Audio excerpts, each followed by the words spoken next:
ఆర్థికంగా అంతంత మాత్రంలో ఉండే చందు రోజు చిన్న ఉద్యోగం చేస్తూ ఉంటాడు. అదే ఊరికి చెందిన గ్రామ పెద్ద మంగళపతి శివాజీ మహా కోపిష్టి అయిన కోడలైన జాబిలి శ్రీదేవి తొలి చూపులో చందుని ఇష్టపడుతుంది. ఆ అమ్మాయి చేసిన ప్రవర్తన కట్టుబొట్టు విషయంలో చూడసాగగా ఉంటుంది. గ్రామపతి తన కోడల్ని చందు మధ్య జరుగుతున్న ప్రేమ కథను తెలుసుకొని తన కోడల్ని చేసిన పని సహించలేక తన పరువు గంగలో పడేసిందనే అనుమానంతో చందుని ఫోకస్ సర్టిఫికెట్ కింద కేసు వేస్తాడు. చందు కుటుంబ నేపథ్యం ఏంటి? జాబిలి ప్రోమస్ కేసు కింద ఎందుకు వేస్తాడు? చందు రియాక్షన్ ఏమిటి? జాబిలితో చందు ప్రేమ కథ ఎలా సాగింది? కోడల్ని జాబితా ప్రేమ కథ చెవికి పడిన తర్వాత మంగళపతి పరిస్థితి ఏంటి?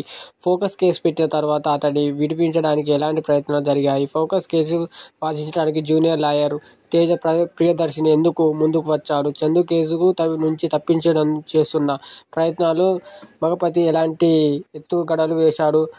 సాయి కుమార్ కేసు విషయాన్ని ఎలా వివరించాడు? చందును విడిపించడానికి తేజ చేసిన ప్రయత్నాలు ఎలా సఫలమయ్యాయి? చందును ఫోకస్ నుంచి ఎలా బయటపడేలా చేశాడు అనే ప్రశ్నకు సమాధానమే కోర్టు సినిమా కథ.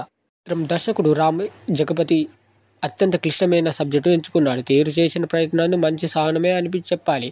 సాధారణంగా కోర్టు డ్రామాలు ఎలాగో నడిపించవచ్చు, కానీ న్యాయశాఖలో అత్యంత వివాదమైన అంశాన్ని ఎలాగే సినిమాకు ముడిపడి ఉంటుంది. ఎంచుకోవడానికి కష్టమైన పాయింట్ను కథగా రాసుకొని తీరు దానికి పగడ్బందీగా సన్నివేశాలను ఫలించేలా విధంగా బాగుంది.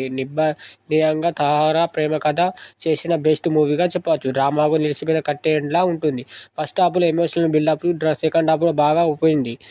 ఫస్ట్ హాఫ్లో మంగళపతి క్యారెక్టర్ మలిచిన విధానం క్యారెక్టర్ హైలైట్గా అనిపించింది. పాయింట్లు ఇచ్చిన ఇంటర్వ్యూలు బ్యాక్లాగ్ సెకండ్ హాఫ్ సెక్యురేషన్గా చూపించారు. మొత్తంగా కోర్టు అనే సినిమా చాలా బాగుందని చెప్పవచ్చు.